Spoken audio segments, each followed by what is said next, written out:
Ok, a pergunta de hoje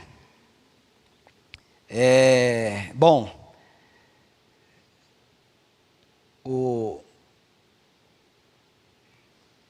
Pedro, né, deveria estar aqui hoje, na verdade, só que ele se esqueceu que tinha um compromisso lá em São Paulo, que na verdade era um compromisso meu. Aí eu não podia ir, eu falei para ele, cara, eu não posso ir. Eles me perguntaram se eu podia indicar alguém, eu indiquei você.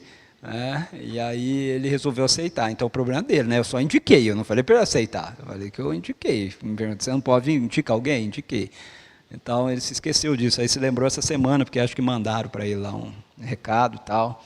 Aí ele pediu para que eu pudesse estar aqui, né, com vocês. E é um prazer, né, poder sempre estar aqui com vocês. E a pergunta de hoje, qual que é mesmo a pergunta de hoje? Hã? É da Ana, qual que é? Hã? Ela também é preocupada com esse negócio de casório, né, de casar e tal, né? O casamento à luz do Evangelho. Como é que é esse papo de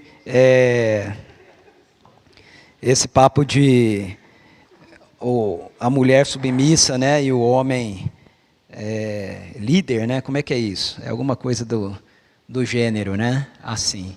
Então, como era uma conversa de homem e mulher, aí eu convidei a Suzy, né, para vir estar comigo também. Então eu queria chamar a Suzy aqui. Acho que alguém podia pegar uma cadeira e botar para ela aqui, ó, para ela sentar. Não, acho que cadeira, você prefere cadeira, né, amor? Ela prefere uma cadeira. Cadeira, isso.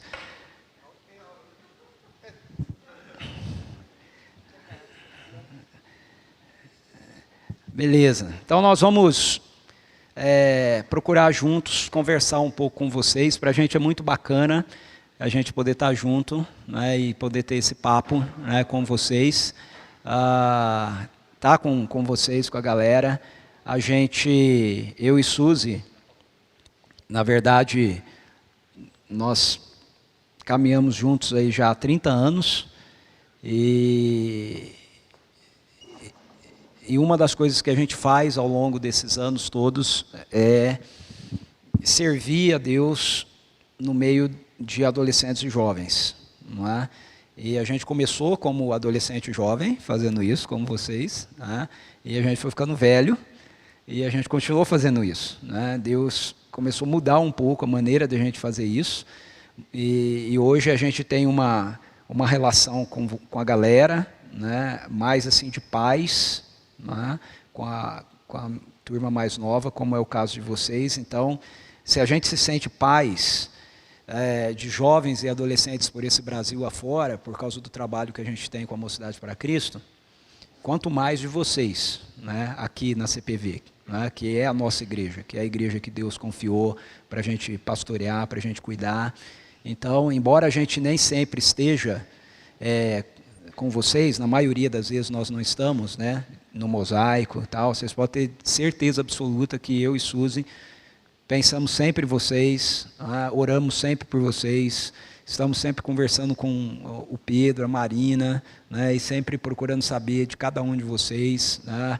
A gente aproveita, né, que temos nossos filhos aqui também, então a gente conversa com eles também, pergunta como é que está a galera, e fulano, e Beltrano. Muitas vezes eu sinto falta, né, às vezes eu dou uma passada por aqui, ou um dia que eu venho falar, e aí eu sinto falta de uma ou outra pessoa, e eu sempre pergunto para o Pedro, fulano, né, e ciclano. Então eu queria que vocês soubessem que a gente carrega vocês o tempo todo, não é, no nosso coração. Okay? A gente ora por vocês o tempo todo, pensa em vocês o tempo todo. Alguns de vocês, né, frequentam a nossa casa por conta de relacionamentos e amizades, né? Os que não frequentam estão convidados a frequentar, é só quando quiser ir, é só aparecer. Então, para a gente vai ser assim, um papo meio de pais, né, com filhos, tá certo? E eu quero começar ou introduzir, né, o assunto propriamente dito com a citação de uma frase, de um texto.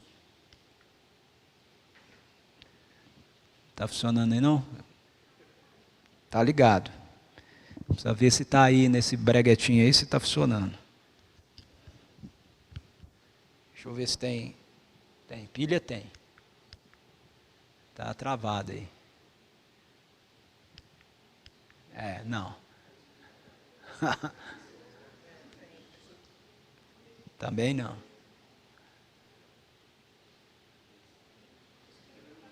Então passa aí. Ok. Essa frase da Lisa e do Franz Chan, num livro que eles escreveram há pouco tempo atrás agora, foi traduzido há pouco tempo para o português, mas eles escreveram acho que ano passado,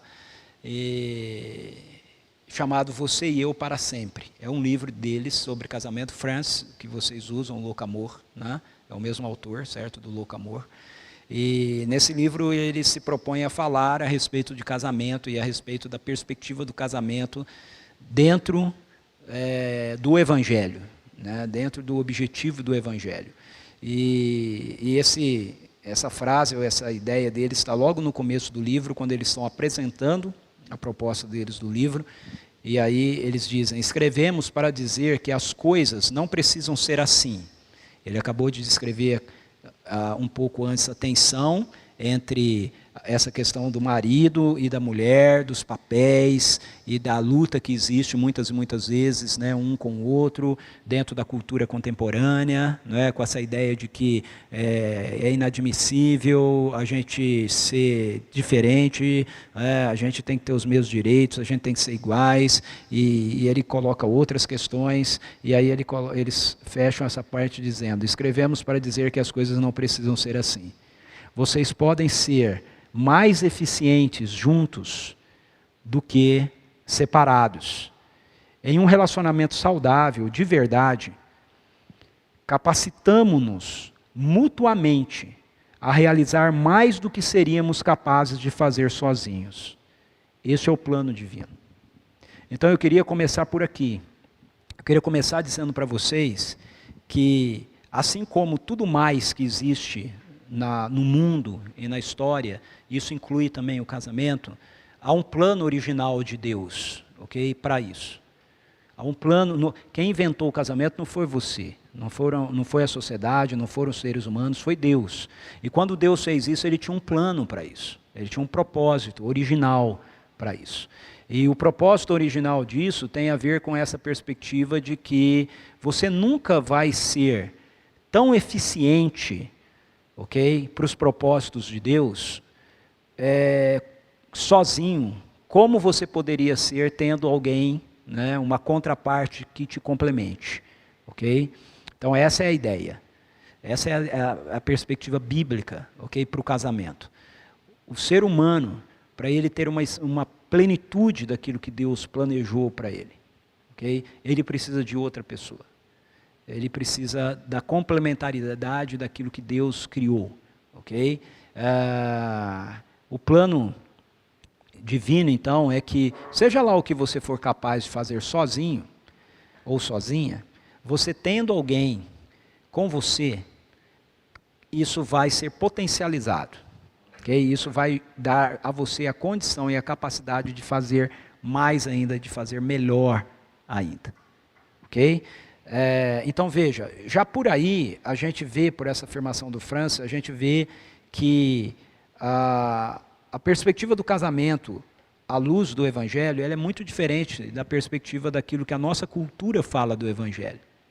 Porque assim como tudo mais na nossa cultura, o casamento, ele também está centrado na perspectiva egocêntrica que a nossa cultura contemporânea, ocidental, nos leva a desejar viver.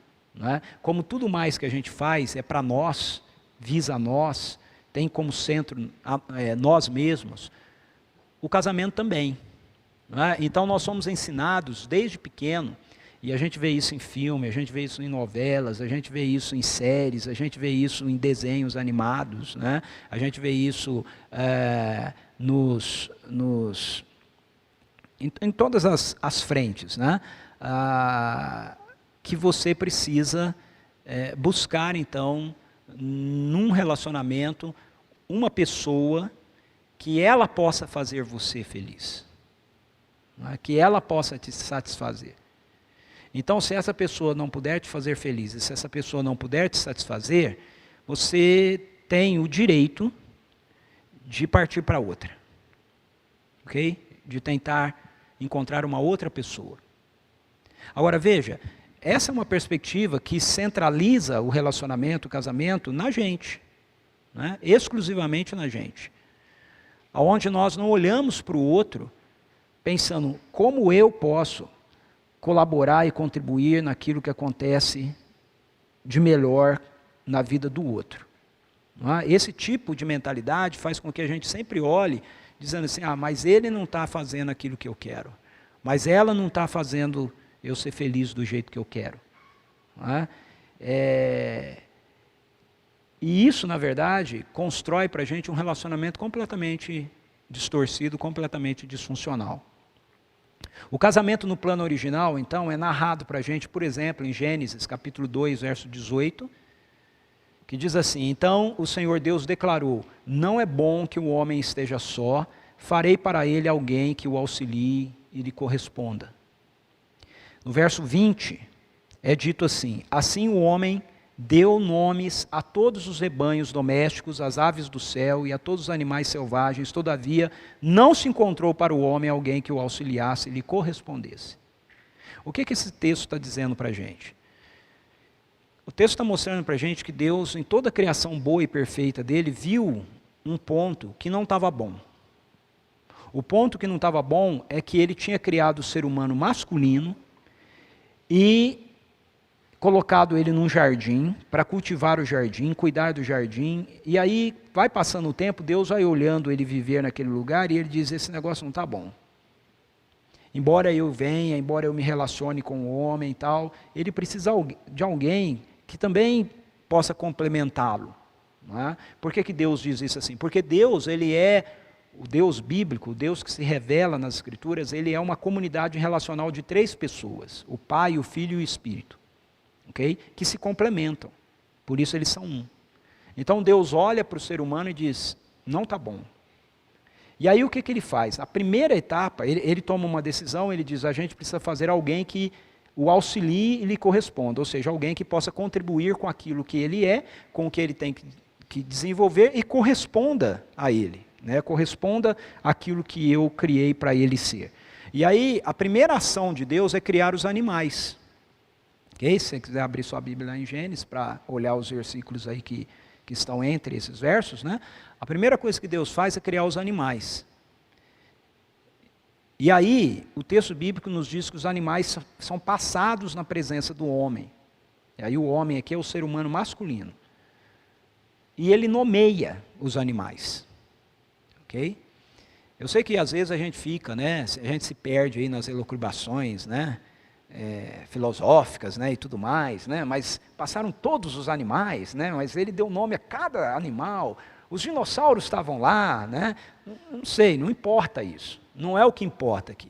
O que importa aqui é você saber que Deus criou os animais e que eles passaram, se todos eles, se não todos eles, se os dinossauros já estavam lá, se não estavam, se existiram ou não existiram, não importa isso. Importa que o texto diz que os animais passaram na presença de Adão, do homem, e ele deu nome para cada um deles, e o texto diz que ele não encontrou entre esses animais criados por Deus, ninguém que o auxiliasse e lhe correspondesse.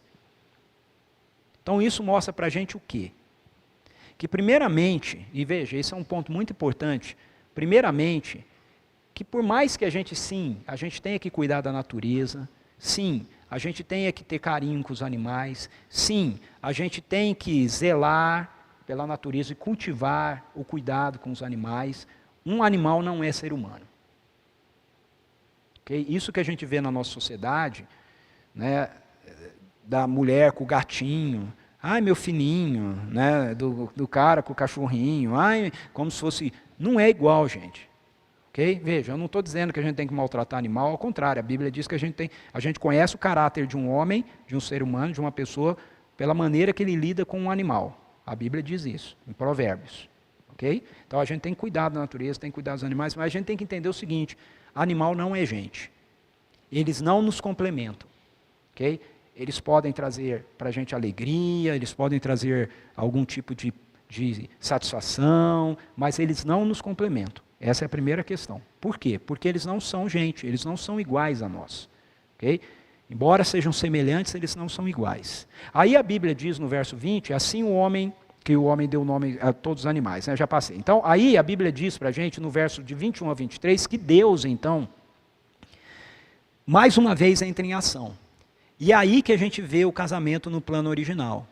O casamento no plano original propõe complementaridade. Guarde essa palavra na sua mente.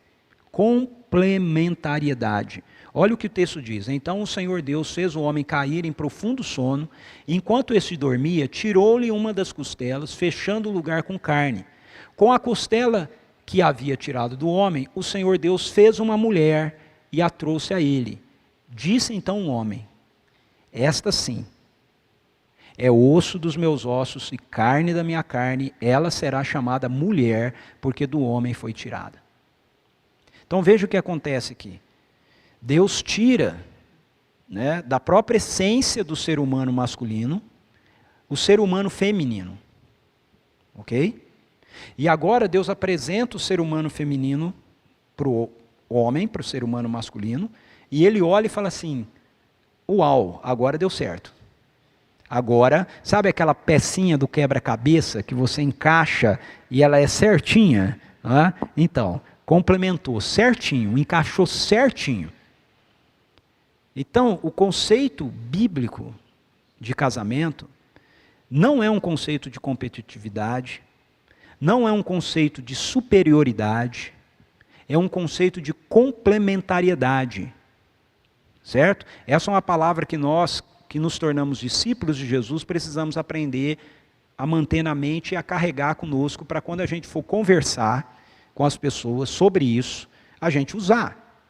Ok? Eu vejo muita gente discutindo hoje, brigando hoje com o negócio de feminismo, machismo, não sei o que tem e tal. E quando eu olho cristãos defendendo um lado, defendendo o outro, eu falo, meu Deus, o pessoal não entendeu nada. Não é? Porque veja, Deus não defende o machismo e Deus não defende o feminismo. Nem o machismo, nem o feminismo fazem parte da agenda de Deus. Ok? Por quê? Porque feminismo não é complementariedade. É uma maneira da mulher querer ser superior. Ela não quer ser igual, ela quer ser superior. E machismo também não é complementariedade, porque é uma maneira do homem querer ser superior. Então, qual é a perspectiva bíblica? A perspectiva bíblica é essa, de complementariedade. Nós somos iguais, ok? Nós estamos juntos, nós nos unimos, ok? E quando isso acontece, e o casamento é uma expressão visível disso, tá? E deixa eu fazer um parênteses. Isso não acontece apenas no casamento. Tá? Isso acontece na amizade, certo? Isso acontece nos relacionamentos, ok? Quando nós, como o Lucas falou aqui, né, nós não somos uma ilha. Quando nós nos relacionamos com outras pessoas, convivemos com outras pessoas, com amigos, conversamos, compartilhando, de alguma maneira essa complementariedade está acontecendo, ok? Mas a maneira que ela mais expressa isso, a dona da pergunta chegou, a maneira que ela mais expressa isso, essa complementariedade, é o casamento, ok? Biblicamente falando, o casamento é a ilustração mais profunda dessa complementariedade.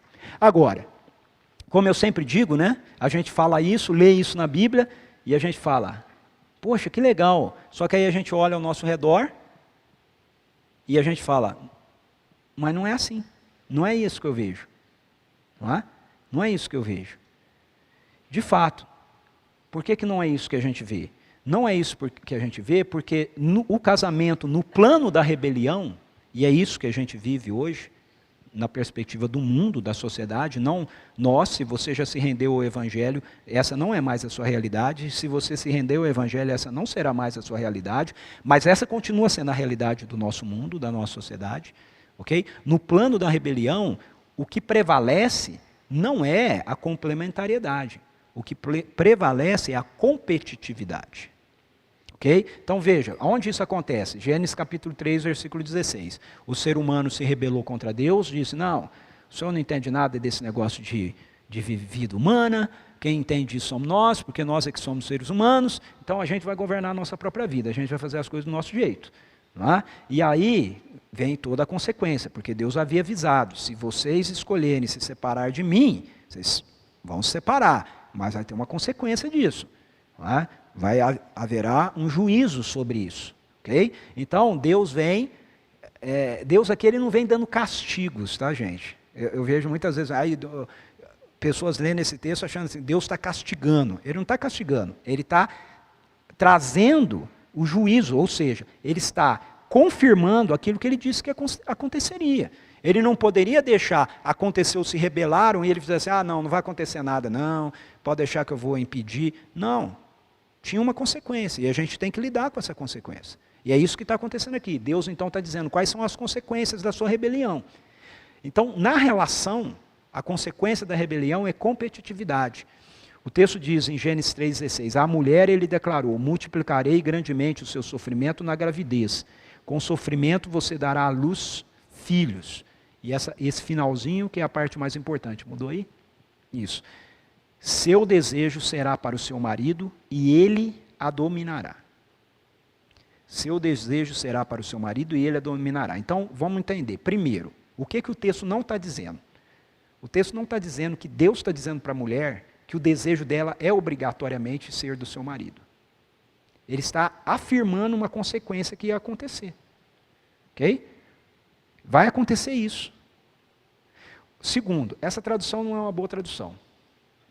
Ok? Do hebraico. Né? O seu desejo será para o seu marido e ele a dominará. Ela não é uma boa tradução do hebraico. Uma tradução melhor disso aqui, a ideia do hebraico disso aqui, é que o desejo que deveria ser natural para o seu marido, agora vai ser algo que você vai resistir a ele. Okay? Então vai criar uma tensão. Não é? Uma tensão. Algo que deveria ser natural, o desejo da mulher ser pelo marido, o desejo do marido ser pela mulher, a mulher se colocar debaixo dessa complementariedade, certo? Com o homem, agora isso não seria mais natural. Isso iria acontecer dentro de uma tensão. Okay? Então, a partir da queda, começa um processo de competitividade entre a criação, okay? Entre a relação humana. De novo, assim como no casamento, antes da queda, a complementariedade, né? Não era só para o casamento, mas o casamento seria a expressão maior dessa complementariedade, a complementariedade aconteceria na humanidade de forma geral, também na queda, a competitividade é uma realidade que se instaura na humanidade de uma maneira geral. Você não tem competitividade só no casamento, você tem competitividade nos relacionamentos, de forma geral. Né? Então, por exemplo, lá no seu trabalho, às vezes você tem alguém que é seu colega, seu amigo no trabalho, ou então na escola, mas aí na hora do trabalho em si, na hora da produtividade, do resultado, da nota, vira uma competição. Né? Você começa a olhar para a pessoa como alguém contra quem você tem que competir, você tem que vencer dela, você tem que ganhar dela. Né? No trânsito, isso acontece, no dia a dia, na rua, com os nossos pais. Né? Uma criança... ela começa a crescer, logo ela começa a competir com a autoridade do pai. Né? O pai manda e ela começa a querer resistir, ok? E tudo mais. E isso acontece de forma mais explícita, ok? Dentro do casamento. Então, o casamento que deveria ser uma relação de complementariedade, por causa da queda, se transformou numa relação de competitividade. Ok? Agora, qual é a boa notícia aí? A boa notícia aí é que, através do Evangelho, através daquilo que Jesus Cristo fez por mim e por você, através dele ter vivido uma vida humana perfeita, ele ter morrido no nosso lugar, para resolver esse problema da nossa rebelião com Deus, e ele ter ressuscitado no terceiro dia. Quando nós rendemos a nossa vida a ele, ele pega da vida dele e bota dentro da nossa vida.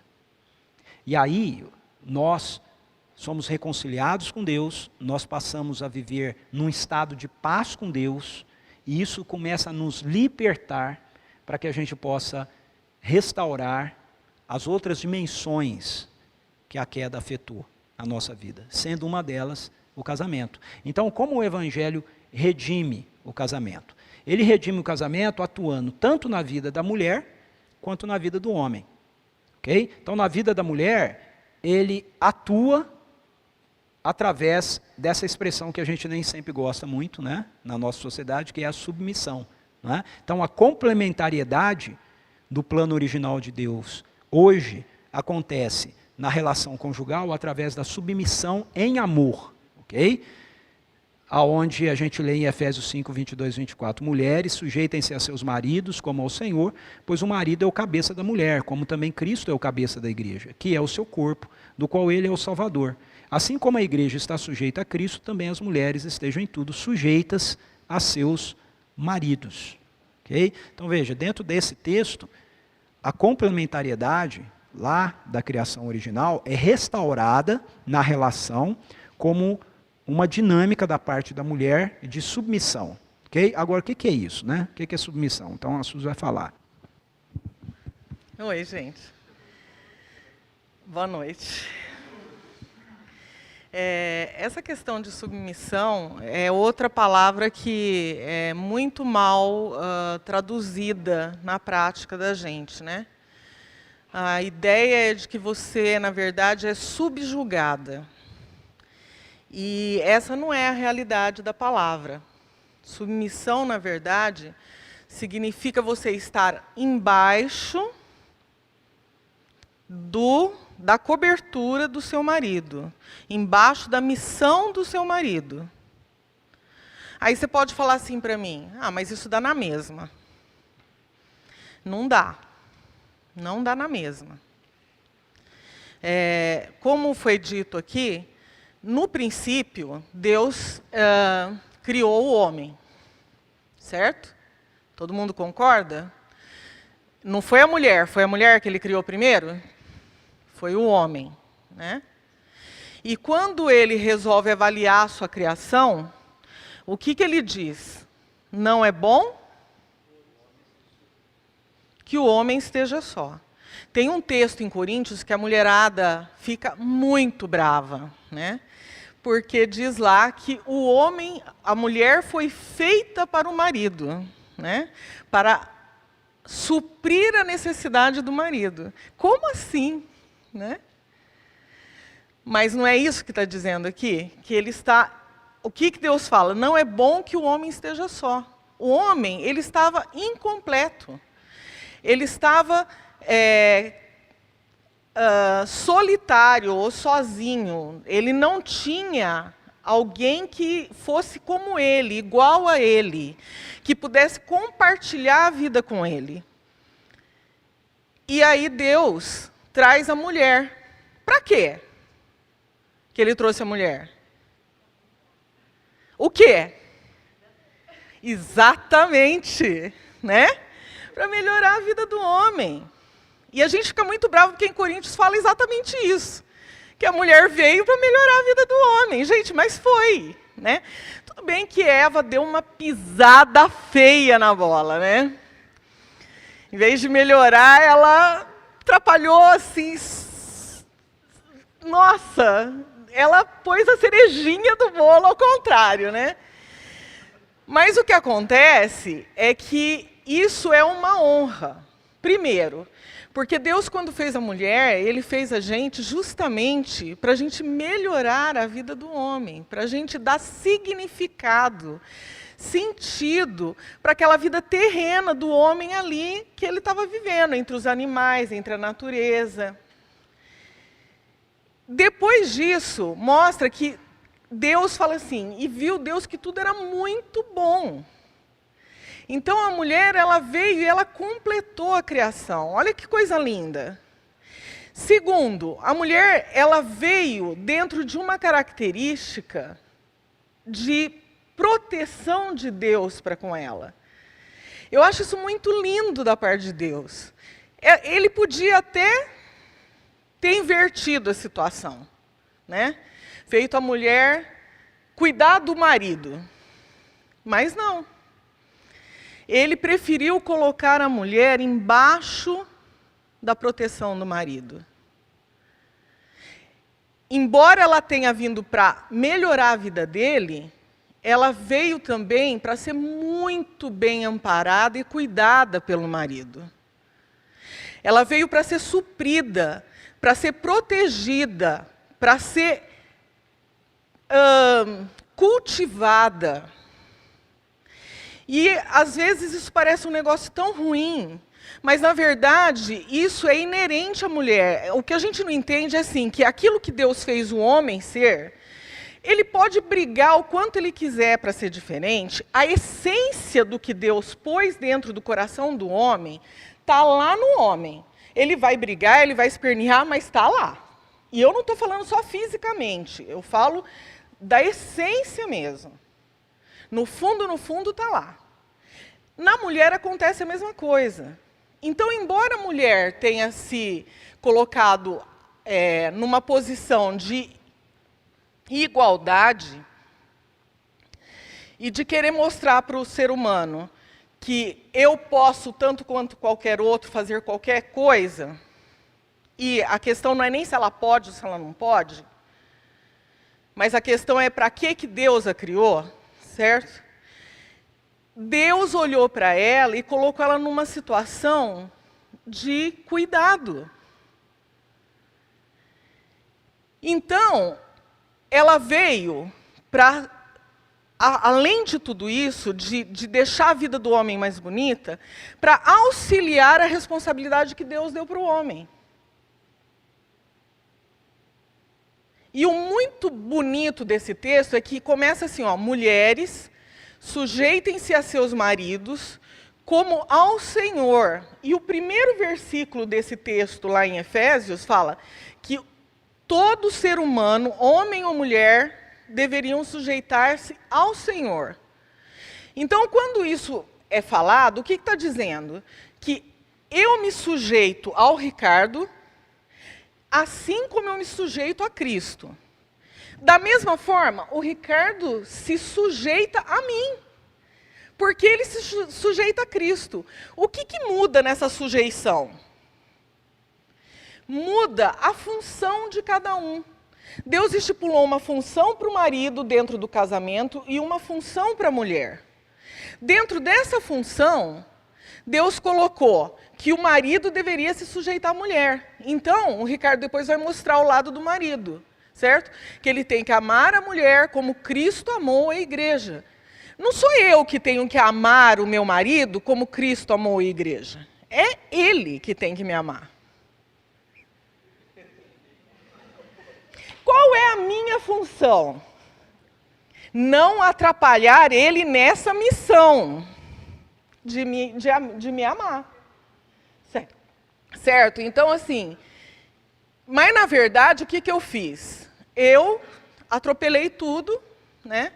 E resolvi que não, que eu posso trabalhar, eu posso fazer tudo que o meu marido tinha que fazer, mais um pouco, e ainda, obviamente, porque o marido aqui não ia querer ficar com essa parte, na maioria das vezes, embora alguns vão falar assim, não, não é assim.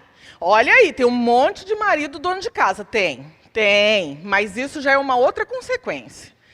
Agora, ele não quis isso. Essa não é, ele até faz quando ele resolve como opção isso. Mas o marido não tomou o lugar da mulher e nem quer. Quem tomou o lugar do homem foi a mulher. Bom, você tomou, fica com tudo, se vira. E aí a mulher falou assim, a gente tem que fazer tudo, a gente é mãe, a gente é esposa, a gente trabalha fora, a gente tem que prover em casa. É lógico, você que quis. Foi você que quis. E pior, a gente começa a fazer tudo mal feito. Ah, não, peraí. É sim. Não adianta brigar comigo, é só olhar para o mundo. É só olhar para o mundo. O que aconteceu com os filhos hoje? Qual é a nossa sociedade hoje? Nós estamos vivendo num caos. Por quê? Porque a mulher abandonou o seu lugar e quis tomar o lugar do marido. Eu costumo falar que eu tenho uma tesezinha, né, que eu vejo acontecer, então virou uma tesezinha minha, que não é provada. Mas quem é a mãe de todos os homens da terra? É a mulher, não é? Mesmo que você não queira ser, ser homem, que você queira ser mãe sendo homem, quem que é a mãe? A mãe. Certo? Você pode fazer o que você quiser, você pode tentar o que você imaginar, e você nunca vai, como homem, parir uma criança. Nunca. Porque Deus não vai deixar isso acontecer. Aí, a mulher, como mãe, mulher como mãe, vem para educar o seu filho. A quem que o menino se submete? A mulher. Então, é da mulher mandar, ensinar, corrigir, disciplinar o seu filho. O filho cresce aprendendo que ele tem que obedecer à mãe. Quando ele casa, ele tem medo da mulher. De verdade. É verdade isso. Você vê isso num monte de coisa. Quando o marido, sem querer, se mete numa confusão financeira, ele primeiro vai chegar no fundo do poço antes de tentar contar aquilo para a mulher. Por quê? Ele vai tentar resolver de todas as formas do mundo, mas não vou falar para minha mulher isso de jeito nenhum. Porque tem uma relação aí de submissão anterior. Tem uma relação. Por isso é tão importante que a mulher seja obediente à palavra de Deus. Porque isso é o inverso do que vinha acontecendo até que a criança se torne adulto e vire o homem da casa. Ela precisa dar lugar para que Deus possa realizar na vida do homem a sua função. De homem, de protetor, de alguém que vai ser provedor da família. Senão, naturalmente, ele vai se submeter a ela. Só que a mulher não foi feita para isso. Então, o que acontece? O caos que a gente vê no mundo. Filhos foram terceirizados. Porque a mulher não dá conta, gente, ela é humana. Ela não dá conta, ela pode querer ser a super mulher, mas ela nunca vai dar conta. Não foi para isso que Deus fez. E nisso a gente fala assim, não, mas eu vou ser feminista porque eu sou contra o machismo. De novo você errou. Porque quando você é feminista, você está reforçando o machismo. É só parar e pensar. Eu tenho o direito a ficar com quantos eu quiser. Sou igual o homem. E o homem fala, oba! Que legal, ela tem mesmo todo o direito de ficar com quantos ela quiser. Aí você fala assim, mas esse não é o meu direito? Direito do quê? De ser objeto. Só que com outro nome, agora você diz que é direito. Não é mais um objeto. É o meu direito de ser usada. E o homem gosta, ele não tem responsabilidade. Ele não precisa te assumir. Ele não precisa ter compromisso com você. Ótimo, eu vou ter muitas. E eu sou feminista. Ó, que legal. Né? Aí, a gente fala assim, não, mas o corpo é meu. Eu faço dele o que eu quero. E eu aborto. Cientificamente, que é a coisa que o povo mais ama, é saber que isso é provado cientificamente. Cientificamente, está mais do que provado por tudo quanto é médico e ciência, os danos terríveis no consciente, no inconsciente, no coração, na mente, na alma da mulher que aborta. Mas é meu direito, o corpo é meu, faço o que eu quero. Eu deixo eles me usarem quantas vezes eles quiserem, eu arrumo um filho que eu não quis e jogo fora. É meu direito, eu sou feminista. Aí você fala assim para mim, não, mas eu não concordo com nada disso. Eu sou cristã, eu sou uma feminista cristã. Oh, que legal. Por que você é uma feminista cristã? Ah, porque tem coisas que é legal, tem valores que são reais, verdadeiros em ser feminista. Por exemplo, gente, você querendo ou não, o mundo mudou. Se eu não ajudar meu marido a trabalhar, ninguém come em casa. Agora, é justo eu e o meu marido trabalhar na mesma função, e só porque ele é homem ele ganha mais que eu? Não, mas quem mandou você sair para trabalhar? Era a sua função? Sua função era criar seus filhos, que aliás estão um caos. Mas que fosse. Isso é justo? Não, isso não é justo. Mas a Bíblia também não concorda com isso. E aí, com quem foi que o feminismo aprendeu as poucas coisas que, entre aspas, são bons valores para as mulheres? Com Jesus. Então, o que o feminismo tem de bom, não veio dele. O feminismo nasceu nesse versículo aqui, lá atrás, no anterior que o Ricardo pôs, com a queda. Foi lá que nasceu o feminismo. A competitividade. Foi ali que nasceu o feminismo. Na queda, no pecado. O que tem de bom veio com Deus, no plano de Deus para o ser humano. Respeito, amor, sacrifício, cuidado, educação, justiça. Qualquer coisa que você venha me falar que o feminismo tem de bom, eu vou te falar assim, então, está lá na Bíblia. E veio bem antes dele nascer. E se a gente for contar dentro da história do ser humano, então, meu Deus do céu, mas muito antes. Por quê? Foi agora que a mulher resolveu ir lá, né, queimar sutiã na Praça da França. Foi agora, ontem, em relação a quando Deus criou o mundo. Então, qual é a minha sugestão para vocês, meninas? Já que eu estou falando com as meninas, né? Você quer ser feliz e realizada como mulher? Eu não vou falar para você não trabalhar. Porque nós também temos um exemplo muito bonito e claro que Deus não é contra isso. Em Provérbios 31. Aquela mulher é a mulher de hoje. Ela faz tudo e mais um pouco. Quando nós olhamos para aquela mulher de Provérbios 31, a gente fala, ufa, cansei só de ler o que essa mulher faz. Mas é o que a gente faz hoje. Qual era a diferença entre a mulher de Provérbios 31 e a feminista de hoje? Ou a mulher de hoje?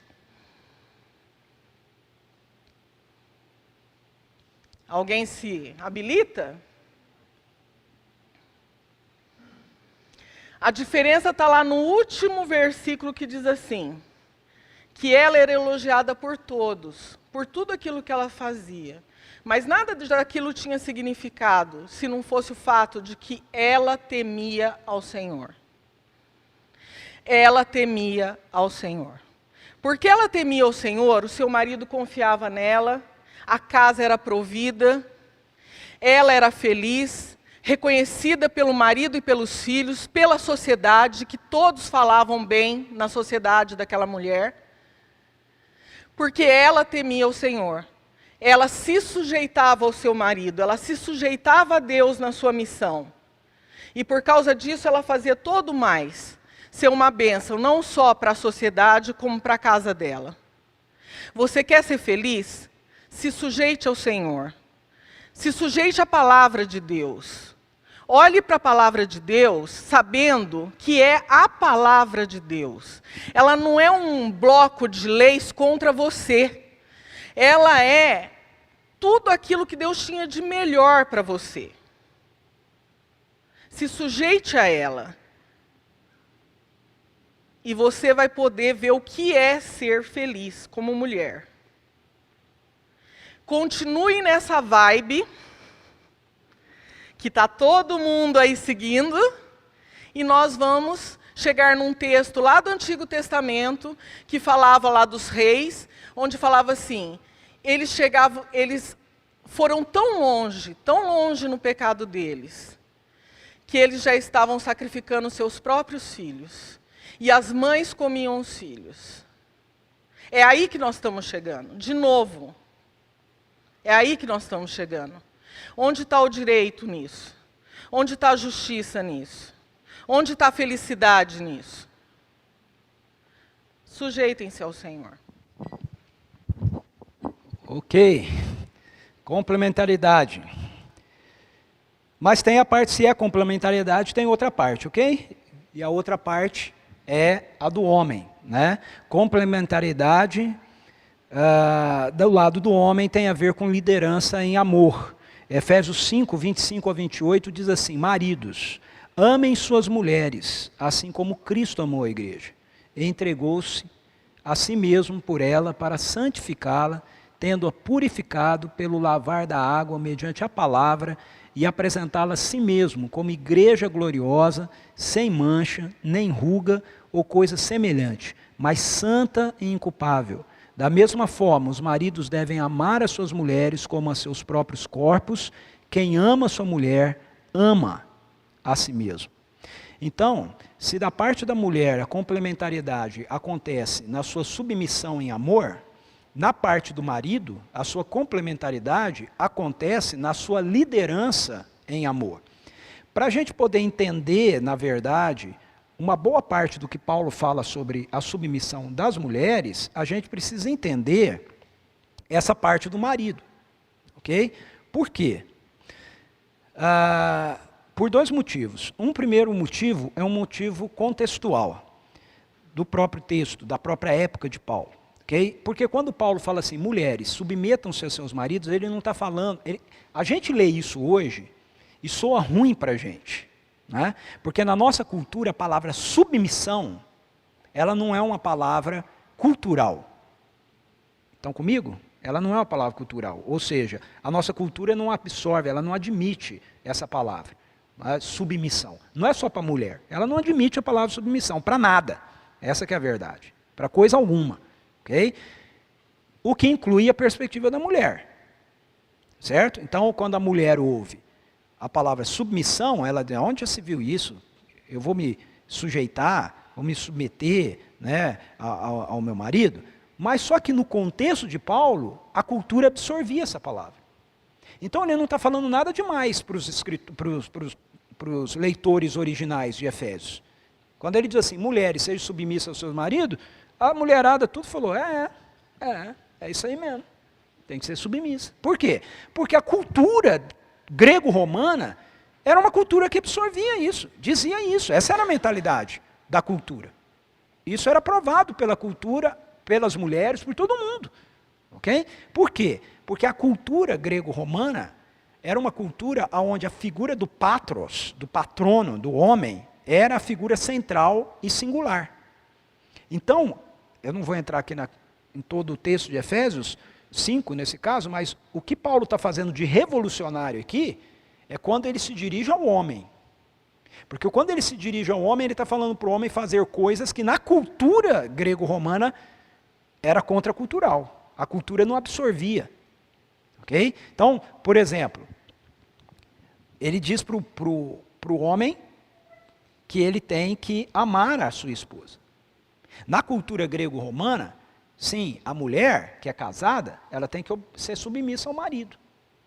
E naquela cultura, ser submissa implicava em ser, sim, obediente ao marido, e pronto, fazer aquilo que ele mandava e pronto.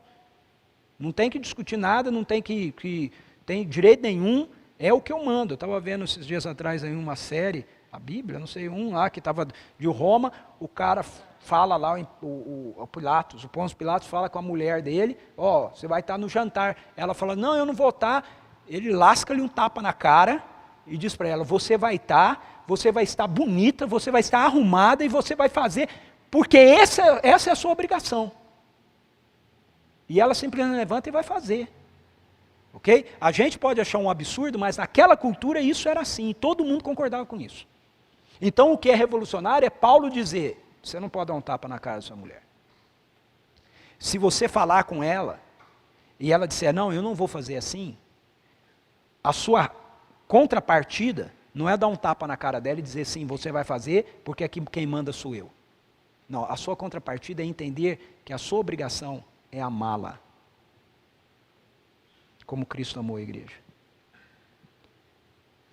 Isso é revolucionário na cultura de Paulo, para quem Paulo está escrevendo. Okay? Porque não se esperava nunca que o marido amasse a esposa.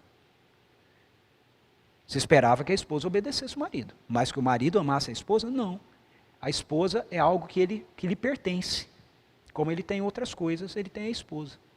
E no caso da esposa, ela serve para cuidar da família, dos filhos, educar os filhos, e ser representar a família, jantares e tudo mais, e representar com o marido quando ele estiver na sociedade. Pronto. Sei lá, provavelmente houvesse maridos que amavam as esposas na cultura grega, imagino eu, mas a cultura absorvia isso assim. Aí vem Paulo e diz assim, não, a sujeição, a complementariedade no reino, que restaura as coisas ao projeto original, faz com que você, marido, ame a sua esposa, como Cristo amou a igreja.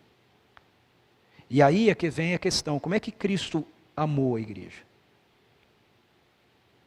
Ele se entregou por ela. Ele se sacrificou por ela. A liderança de Jesus é uma liderança de sacrifício, é uma liderança de serviço. É uma liderança onde está a segurança da nossa salvação? Não é? No que Jesus fez por nós. Em Cristo, na liderança dele. No sacrifício dele, no que ele realizou. Então Paulo fala, ele se entregou por ela para santificá-la. Ele a purificou com lavar mediante a palavra, porque ele tem um objetivo, apresentar a igreja de forma gloriosa, perfeita, sem mancha, sem ruga, sem nada defeituoso, santa, inculpável diante de Deus. Ele está falando da missão de Jesus. Essa é a missão de Jesus para com a igreja. Mas aí ele fala assim, da mesma forma os maridos devem amar a sua esposa. Então a minha liderança na vida da Suzy é uma liderança de serviço. A minha complementariedade para com ela não é que eu mando nela, mas é que eu a amo, ok? Servindo-a de tal forma que assim como Jesus faz isso pela igreja, para que o melhor da igreja surja, o melhor da igreja venha à tona, eu, à medida que a amo, à medida que eu a sirvo, à medida que eu a lidero, à medida que eu digo, vamos por aqui, vamos fazer assim, vamos, o melhor dela tem que vir à tona. O melhor dela. O melhor daquilo que Deus colocou na vida dela, para ela ser, ok? Precisa se manifestar, precisa vir à tona. Então isso é complementariedade, ok? E por que eu digo que a gente tem que entender a parte da missão do marido? Então o primeiro motivo é contextual, o segundo motivo é um motivo de aplicabilidade ao nosso contexto, certo? Por quê? Porque o nosso contexto, a palavra submissão, como eu já falei, ela não é absorvida. Ela é vista de uma forma negativa. Mas, se a gente entender a dimensão da submissão como aquilo que o texto está nos mostrando aqui, ou seja, o marido tem uma missão, a missão do marido é liderar a esposa em amor, é amá-la de uma maneira que ela vai se sentir tão segura, que ela vai poder se arriscar, não é? Tão segura, que ela vai poder sim, se ela desejar, trabalhar fora, entendeu? Por quê? Porque ela tá se sentindo segura no amor do marido, certo? Ela sabe que aquilo que ela vai fazer não vai gerar no marido uma competitividade para com ela. Não, eu sou segura no amor dele, certo? Quando eu entendo que o meu amor pela Suzy, a minha liderança na vida da Suzy em amor, visa gerar o melhor dela, eu vou entender que se ela vai trabalhar fora, ela quer trabalhar fora e isso for bem para ela, bom para ela, eu vou apoiá-la nisso e liderá-la nisso, no sentido de incentivá-la a isso, ok? Eu não vou ter problema se trabalhando fora, ela ganhar mais do que eu. Ok? Isso não vai ser uma ameaça para mim. Certo? Por quê? Porque se ela está ganhando mais do que eu, ela está ganhando mais do que eu porque a minha liderança de amor na vida dela está contribuindo para que o melhor que Deus deu para ela venha para fora. Flua dela. Okay? Essa é a minha tarefa, esse é o meu papel. Mas se ela também entender assim, não, eu quero ficar em casa. Okay? Ela vai ter a segurança em mim. Okay? O meu apoio. Segurança em mim.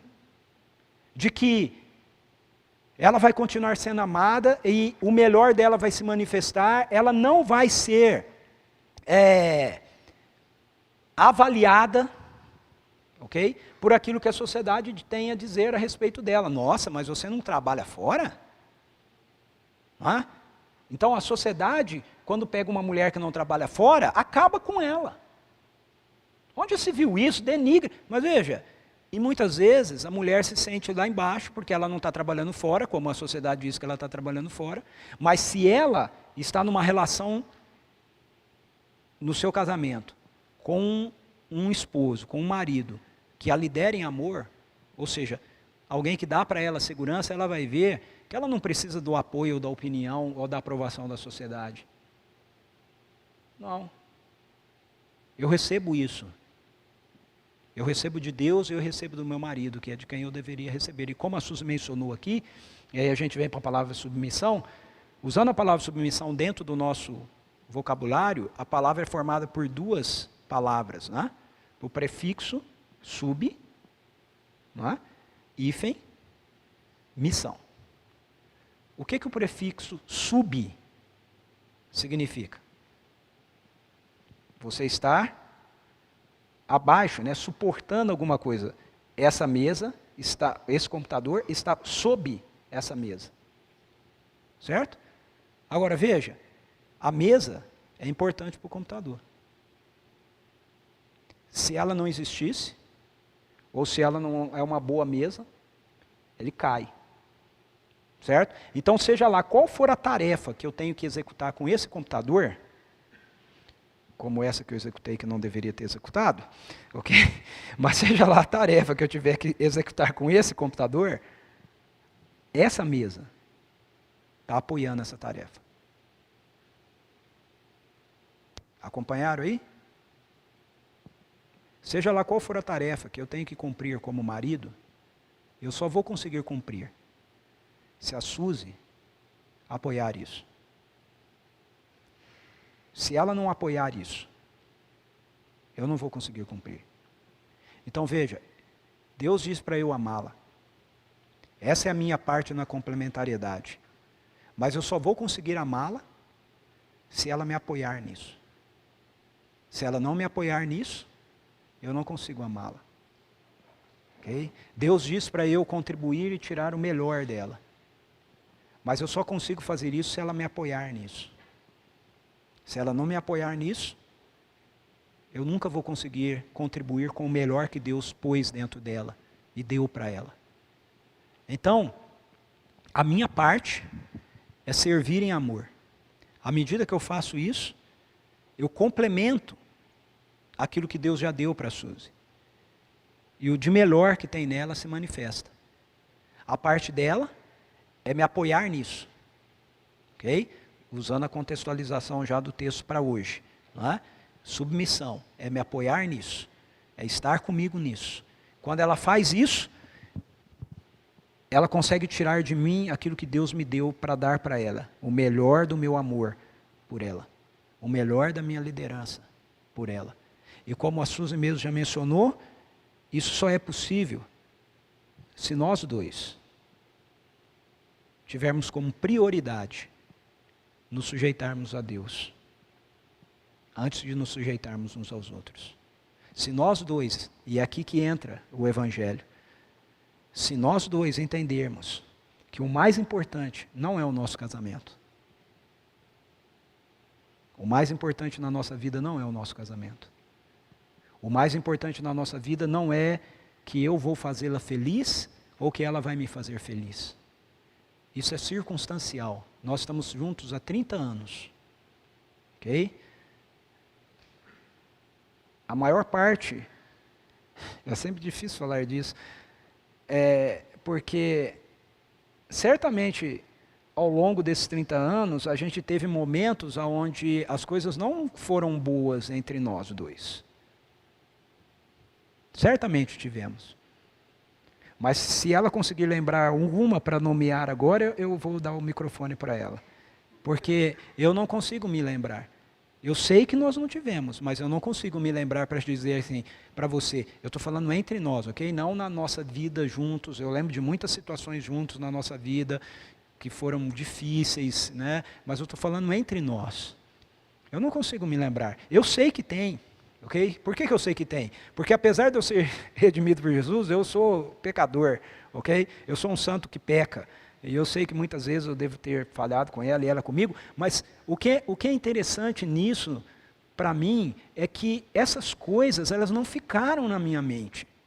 E eu tenho certeza que não ficaram na mente da Suzy também. Então, quando nós pegamos casais, nós conversamos com casais, e eu percebo que as pessoas trazem tantas coisas sobre a vida delas, sobre o casamento delas, sobre as coisas ruins do casamento delas, eu logo olho e falo assim, mesmo que a pessoa diga que ela é cristã, eu falo, essa pessoa não entendeu como o Evangelho deve redimir o casamento deles, a história deles, a vida deles. Entendeu? Não entendeu. Por quê? Porque quando a gente entende, e Deus se torna, então, a pessoa mais importante nessa nossa relação, nós nos tornamos, antes de marido e mulher, nós nos tornamos discípulos de Jesus que caminham juntos. Nós nos tornamos irmãos em Cristo, que andam juntos. Quando a eternidade plena chegar, eu não vou ser mais o marido da Suzy. E ela não vai ser mais a minha esposa. Mas eu tenho certeza que por toda a eternidade, eu serei o melhor amigo dela. E ela será a minha melhor amiga. Por toda a eternidade. Por toda a eternidade. Porque o Chan diz, concentre-se em algo mais importante. O seu relacionamento com Deus. Esse relacionamento é muito mais relevante do que o seu casamento. O nosso casamento não é eterno. Uma hora ele vai acabar. Ou por Jesus voltar, ou por eu ter morrido, ou por ela ter morrido. Isso vai terminar. Mas a vida que a gente tem juntos, em Cristo Jesus, essa vai permanecer para sempre. E nós vamos poder, juntos, para sempre, andar pelas ruas de Nárnia, dançar nas ruas de ouro, puxar as barbas e as jubas de Aslan, né, de Jesus, porque Ele é nosso grande amigo. E por causa dele, e por causa do que Ele fez por nós, sua morte, sua ressurreição, como a última música que a gente cantou, né, uma graça imerecida por nós, transformou a nossa história, transformou a nossa vida, e fez com que, a partir daí, toda a nossa vida tivesse um novo sentido, um novo significado. E o nosso casamento, ele é vivido dentro desse sentido e desse significado que é dado para nós pelo próprio Evangelho. Para nós, não está separado isso, o Evangelho e o nosso casamento. Ok? Isso é misturado. O Evangelho é o nosso casamento, o casamento é o nosso Evangelho. O casamento é a missão, e a missão é o casamento. Isso está tudo num bolo só. Você queria falar? Só um detalhe para as meninas, né? Para viver isso que ele acabou de falar, né? Para os dois serem discípulos, para os dois serem submissos ao Senhor e, portanto, terem um bom casamento, meninas, não dá para casar com um devasso. Não dá para casar com um ímpio. Não dá para casar com alguém que é indiferente a Jesus, que não está nem aí com Deus. As meninas, elas têm a ilusão. Eu vou casar, daí eu mudo ele. Não muda. Ou se muda, muda para pior. Mas existem casos excepcionais? Sim, existem. Mas você vai arriscar? A ter o resto da sua vida e do seu casamento infeliz? Pensa, tudo que a gente vê no nosso namoro não é de graça. É para a gente pesar, analisar e ver para onde que isso vai caminhar. Se não está bom agora, não tem ilusão que vai melhorar depois. Às vezes, Deus derrama graça, mas Ele não tem nenhum compromisso com isso. O compromisso dele é que os dois sirvam a Jesus. E dentro dessa aliança, Jesus vai te abençoar. Esse é um compromisso. Mas fora disso, é pura graça. E se Ele quiser, então toma cuidado com quem você vai escolher para estar do seu lado, para entrar com você na igreja. Que depois falar, não, mas olha o marido que eu tenho. Ai, mas foi você que escolheu. Ok?